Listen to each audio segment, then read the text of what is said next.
Thanks for choosing this free Anfield Index podcast. If you'd prefer to listen to this or any of our other shows without adverts, then now's the time to check out Anfield Index Pro. With AI Pro, you can supercharge your entire listening experience. You'll not only get all of our podcasts without the ads, but you'll have them far faster with our quick publish feature available exclusively for subscribers. AI Pro also puts you in the heart of our sound studio, with an option to listen to many of our shows live and interact with the podcasters in real time as the shows are recording. Upgrading couldn't be easier. AI Pro is available on all popular podcast platforms, and we have our own apps for Apple and Android. Just head on over to AnfieldIndexPro.com and get started today. Hello and welcome to the Daily Red, your lunchtime catch-up on all things Liverpool FC on a Wednesday after Liverpool qualified for the Champions League final, the third in 5 years, the 10th overall, with a 3-2 victory away to Villarreal, a 5-2 triumph on aggregate. The Reds are heading for Paris. It didn't look that way for a bit of time. The first half went about as badly as it could possibly have gone. Villarreal went 1-up through Diaz after about 8 seconds. It was more like 2.5 minutes, but you know what I mean. And then Liverpool just couldn't get their footing in the game. And everybody was terrible. Not one person came out of that first half with any credit. The centre-backs looked rattled. The full-backs couldn't get anything going. Poor on the ball, poor off the ball. The midfield was just swamped, overrun. And the front three couldn't hold on to the ball and couldn't make the correct decision to save their lives. Villarreal outnumbered us in midfield, bullied us physically. The crowd was ramped up. It was an amazing atmosphere. And credit to Villarreal, because having lost the first leg 2-0, many assumed that was them put to bed. But they came out and showed why they're here, why they made it to a Champions League semi-final. They came out and showed they belonged.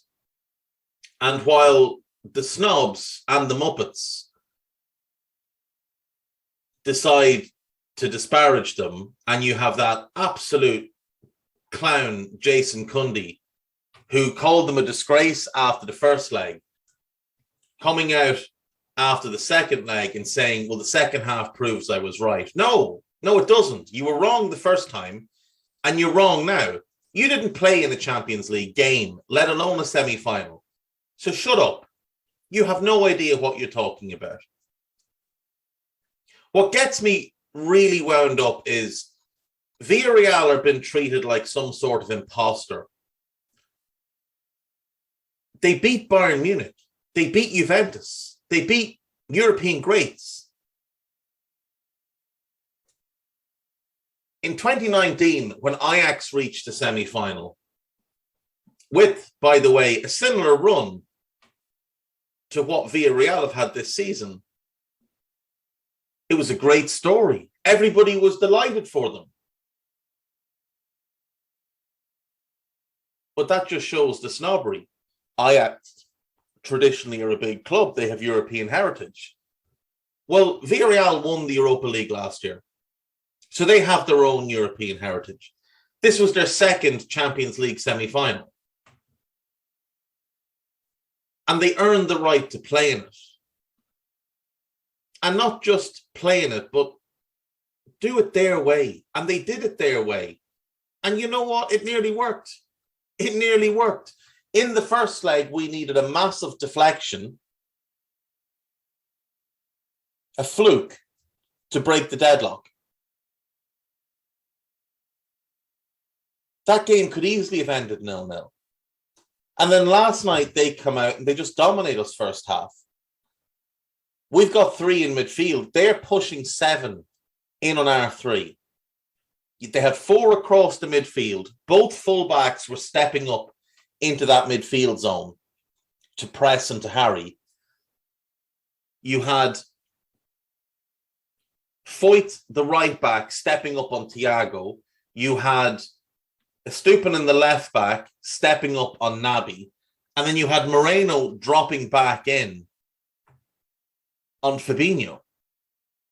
And Diaz when needed, because the two of them couldn't do it at once. Moreno was obviously hampered by the injury. But they were overloading our midfield with 7. And the reason it was working was because our front 3 couldn't get anything going. They couldn't hold on to the ball. Mane and Jota had first touches that resembled a curb in the first half. Everything that went to them bounced straight back off them. So our midfield got swamped. And just before the break, Andy Robertson has himself a nightmare. Capoue makes him look bad, gets a cross in, and Francis Coquelin comes in at the back post to head home. It's 2-0. And then the bedwetters appear, left and right. Get Naby Keita off, get Fabinho off, get Thiago off, change the midfield. If all 3 midfielders are playing poorly at the same time, that's not an individual issue. That's a structural issue. If one was playing poorly and the other 2 were playing well, that's an individual issue. If 2 were playing poorly and one was playing well, that could be individual issues. If all 3 of them are playing poorly, it's not individual issues. That is a team problem. That's a setup problem. That's a structure problem. And thankfully, unlike a large portion of the Liverpool fan base, Jurgen Klopp was not walking around soaked in his own urine. Jurgen Klopp was able to analyze the problem and figure out what the root cause of our issue was. And the root cause of our issue was that the front 3 couldn't give any relief to the midfielder defence. That the front 3 and their inability to hold on to the ball was allowing Villarreal to just pour back onto us, meaning the midfield couldn't get a foothold in the game and the defence couldn't step out. So the defence couldn't get set. So while all the crying was for Naby Keita to be taken off and the captain to come on, Jurgen Klopp realised what the real issue was. We were missing someone up front that can make the ball stick. I tweeted at halftime, the player we're missing here is Firmino. Without Firmino, Diaz was the clear option to bring on.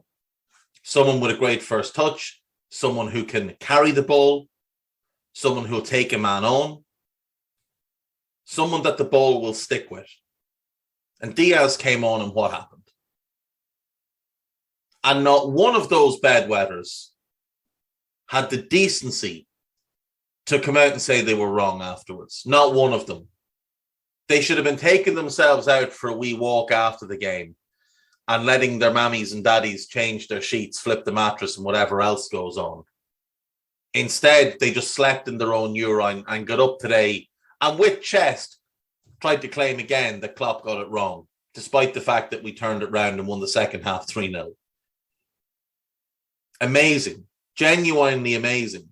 If you open your window right now, if you live in Ireland or you live in England, if you open your window right now, you will probably still smell the stench of their bed sheets on the air. That's how bad it was.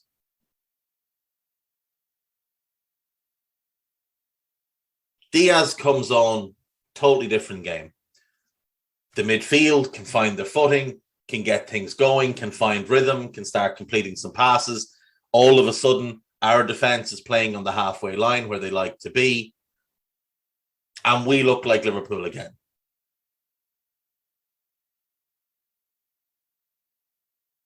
And we get a goal back on 62 when it's starting to go really well. We're really starting to dominate possession. Fabinho drifts into the box. Salah finds him. And Fabinho's shot goes through the keeper. There's one. 5 minutes later, brilliant cross from Trent. Brilliantly timed run from Diaz. Odd header. 2-2. 4-2 in aggregate. And then they just had to open up completely. Then they had to just abandon ship and try and get something back.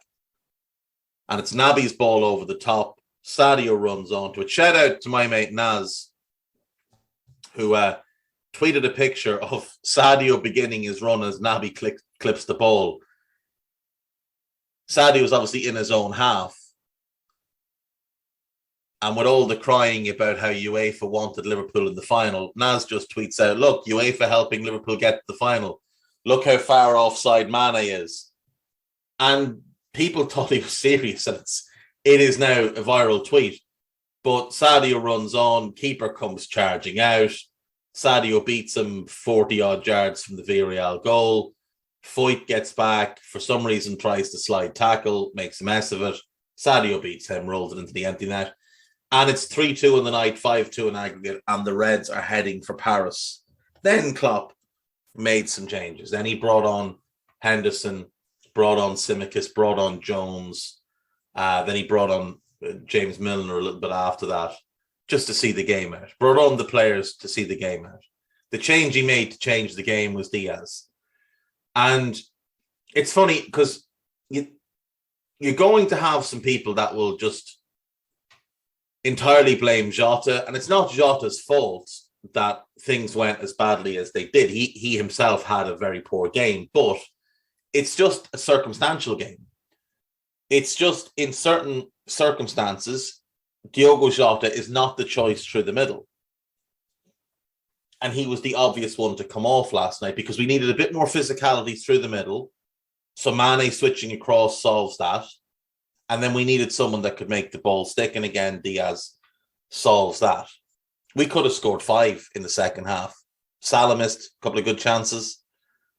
We seemed a little bit, desperate to get him the ball, to try and get him a goal. But such is life. A 3-2 win, Liverpool's 10th European Cup final. No other English team has been in more than 5. That's United. City will attempt to reach their second tonight when they take on Real Madrid at the Bernabeu with a 4-3 lead, which is quite precarious. Salah says he wants Real, and I want Real as well. I'd rather beat City, but it's a Champions League final and anything can happen. And they're a great team. So if we were to lose, I'd rather lose to Real. Salah wants Real because of what happened in 2018. He thinks he owes them. Real, I think, for us, probably match up. We match up best against them. We match up better against them than City do. Even though City might beat them, I still think we would be a worse matchup for Real. They haven't lost the Champions League final, though, since the early 80s when they lost to us, 81. So they're due. They're due to lose. Great stat here from Nick Harris, I think it is.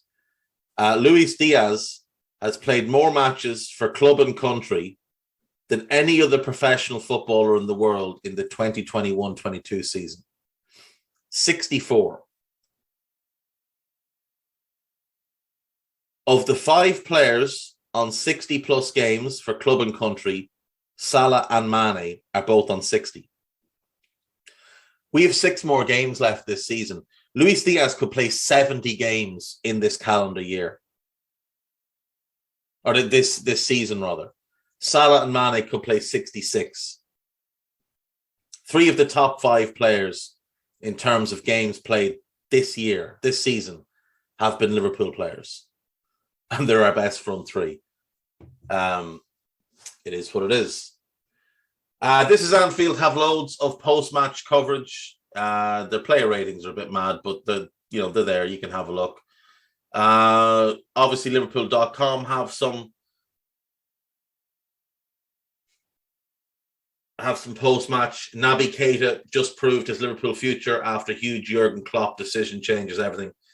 The best part about it was I had an interaction with some fella in Dan Kennett's mentions this morning. who tried to claim that the second Villarreal goal was entirely down to Naby. First, he claimed it was because his pressing was off, and then he claimed it was down to his passing. The goal was Andy Robertson's fault. Then he claimed he would always have Henderson starting over Keita. Some other fella told me that he would start Henderson over Keita in big matches, despite Henderson's track record of choking in big matches. And he named some fella on YouTube who said similar. Like, last night's game was not a game for Henderson because he's our worst player in terms of press resistance. And Villarreal would have absolutely destroyed him. It was also a game where we needed calmer heads. He's not one of them. Klopp got his midfield selection right. He got his halftime right. And if you're claiming otherwise, you might just have a bit of an issue. The team that played from 45 to 75 last night, that's the team. Now, Joel Matip has a claim, but no one else does. That's the best 11. That's the 11 that should start the FA Cup final, and that's the 11 that should start the Champions League final, regardless of who we play. That's the 11.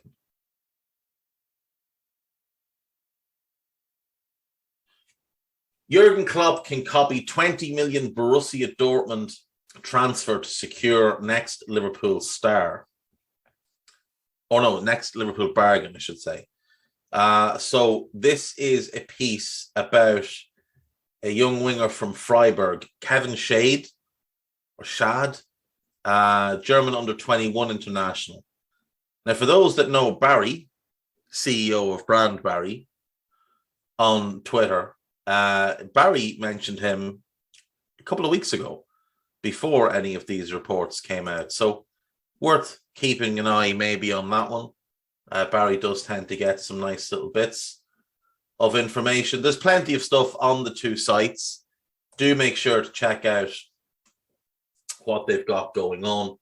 A lot of good work goes into This Is Anfield, and obviously Liverpool.com tends to be better for like just transfer stuff rather than actual analysis. On AnfieldIndex.com, there is a piece here called Observations Don't Panic on last night. There's also the match ratings by Stephen Smith and his little blurb on Man of the Match. And then podcast-wise, we had Post-Match Raw. There was an Under Pressure. There's a Rate, Don't Hate. There's a Scouted. There's lots and lots of podcasts available to you. So do make sure to check all of those out when you get a chance. And that will do me for today, folks. I will see you tomorrow. Take care of yourselves. And remember, the Reds are going to Paris and the quadruple is still on. We hope you enjoyed listening to this Anfield Index show. Please be sure to subscribe to our channel so future podcasts find their way to your device automatically. There's nothing quite like fan engagement, and we'd love to know what you think of anything discussed on this show. The best way to get in touch is over on our free Discord community, where both podcasters and listeners debate the hottest LFC topics 24/7. Sign up free now at AnfieldIndex.com/Discord. You won't regret it. You can also follow us on Twitter at Anfield Index and find us on Facebook by searching for Anfield Index. Oh, and before you go, we'd love it if you could leave us a 5-star review on your favourite podcast app. It only takes a couple of seconds, and it means the world to the people who create these free shows.